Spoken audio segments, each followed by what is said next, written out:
дар доираи сафари корӣ дар ноҳияи Спитамен асосгузори сулҳу ваҳдати миллӣ, пешвои миллат, президенти ҷумҳурии Тоҷикистон муҳтарам Эмомалӣ Раҳмон аз боғи суперинтенсивии хоҷагии деҳқонии Дустобод дуи ҷамъияти дорои масъулияти маҳдуди Маркази тақсимоти яклухти витаминҳои Тоҷикистон, ки дар деҳаи озарёни деҳоти Тағояк бунёд шудааст, боздид намуданд. боғи навбунёди суперинтенсивӣ дар масоҳати 5 гектар бунёд гардидааст, ки таҷрибаи нахустин дар Тоҷикистон мебошад.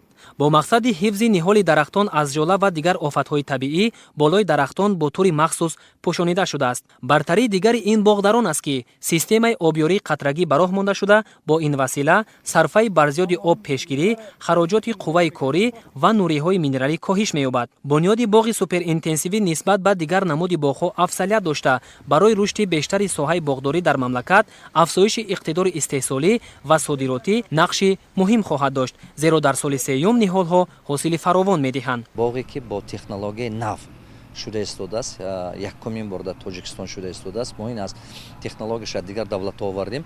ду намуд себе кардагӣ ҳастем, ки як намудаш сорти аз америкоӣ, дигараш аз сорти австралиягӣ аст. ҳозир 5 гектар кардагӣ мо ба мақсади оне ки барои таҷрибаве, ки як таҷриба гирифта баъд ҳамина зиёд кардан.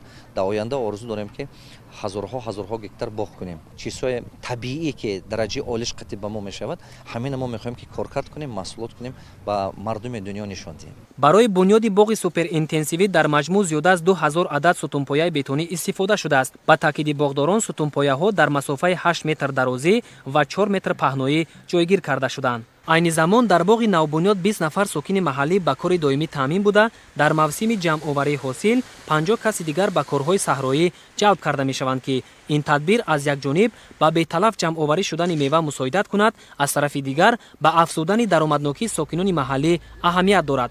зимни боздид аз боғи суперинтенсивӣ ба президенти ҷумҳурии Тоҷикистон муҳтарам Эмомалӣ Раҳмон иттилоъ дода шуд, ки муҳлати пухта расидани мева дар ин гуна боғҳо дертар фаро мерасад. новобаста ба ин метавон содироти маҳсулоти ба даст омадаро ба роҳ монд, зеро дар сардхона мева беосеб ва тару тоза нигоҳ дошта мешавад. усули шинонидани ниҳолони себ дар боғи навбунёд бо риояи қоидаҳои агротехникӣ чунин муайян карда шудааст. байни дарахтон 1 ва қаторҳо 4 метр масофа аст. дар 1 гектари ин боғ 2500 ниҳоли серҳосили себ шинонида шудааст. хоҷагидорон дар боғи навбунёд ду навъи ниҳол, Pink Lady, яъне навъи арғувонӣ ва Golden Delicious, навъи заринтобро аз хориҷи мамлакат дастрас намуда шинонидаанд. аҳамияти худи боғи суперинтенсивӣ нисбат ба боғҳои муқаррарӣ мо дар он аст, ки бо серҳосилӣ ба ҳосил тез даромадан фарқ мекунад ва аз майдони кам ҳосили зиёд гирифтанро ба мо имконият медиҳад. бо бунёд кардани ҳамин гуна боғҳо мо метавонем сабаби истеъмолии мардумӣ, яъне ки ҷумҳуриро таъмин карда тавонем. навъҳои мо интихоб кардем, ки барои содирот равона карда шудагӣ аст, ки аллакай дар бозори ҷаҳонӣ мавқеи худашро дорад. ниҳолҳое ки мо истифода кардем нисбат ба ниҳолҳои муқаррарӣ фарқ мекунад, яъне ки дар шакли бибаун, яъне ки дар як такпайванд ду пайвандак истифода шудагӣ аст, ки ин афзоиши баланди дарахтро боз дошта ба тез ҳосил даромадани онро таъмин мекунад.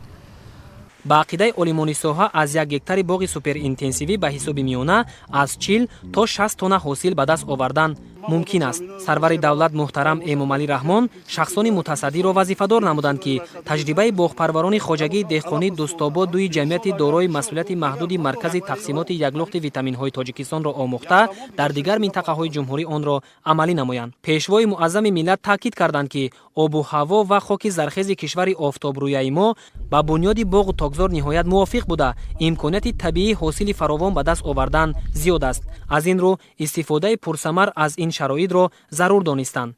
ҳоло нашъунамои ниҳоли дарахтон мӯътадил буда, хоҷагидорон нақша доранд, ки замини боғро васеъ намоянд. президенти ҷумҳурии Тоҷикистон муҳтарам Эмомалӣ Раҳмон зимни суҳбат бо аҳли заҳмат боғпарвариро яке аз соҳаҳои асосии комплекси агросаноатии ҷумҳурии Тоҷикистон арзёбӣ намуда таъкид доштанд, ки рушди соҳа дар таъмини амнияти озуқаворӣ, ғанӣ гардидани сабади истеъмолӣ, дастрасии корхонаҳои коркард бо ашёи хом, афзун гардидани имконияти содиротии мамлакат ва бо кори доимӣ таъмин намудани аҳолӣ нақши муҳим дорад.